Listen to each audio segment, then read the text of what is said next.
All right, so if you're looking to sell your home more effectively, one thing you want to know is marketing matters a lot, and you have to market your home efficiently and effectively to get it sold. So once your home is ready for buyers to come in there and purchase your house, the next step is getting your listing in front of as many possible buyers as possible.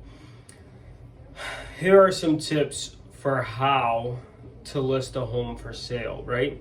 Number one, you have to really advertise across multiple platforms, that being social, that being mailing, that being every avenue that you could think of where you see advertisements. You have to advertise your property. So advertise across multiple channels as much as possible and as often as possible, because today's home buyers search for homes in many ways, right? From surfing online listings to looking for sale or an open house sign, right? That's the reason you should have at least one or two, at least the first, when the listing first comes on the market, you should do an open house just to let people in there get a feel for the property, right? Make it easy to show. You got to put signs in the yard, right? Make sure you get a sign. I know some people don't want their neighbors to know, but you're moving anyway, so you want to maximize the number of people in the house to be able to get the highest and negotiate the highest possible offer on your house, right? Get the money, go to the bank, go buy another house.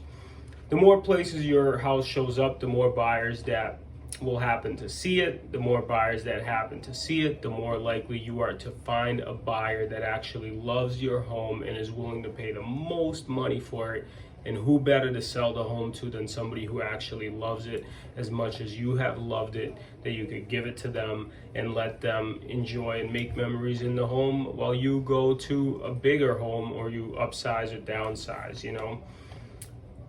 Over the years, we learned to leave no stone unturned and advertise everywhere. That's how we are able to get top dollar every single time on every listings, right? That's why I got this baseball bat here, because top sales, baby. So if you're looking to get your home sold, one thing you really have to do is you have to make sure that you advertise it everywhere. Just like you see this video everywhere, I advertise everywhere when it comes to selling houses, and that's how we are able to get top dollar. If you have any questions about selling your home, or if you want to know the market value of your house right now, just follow the link below and I'll be able to help you.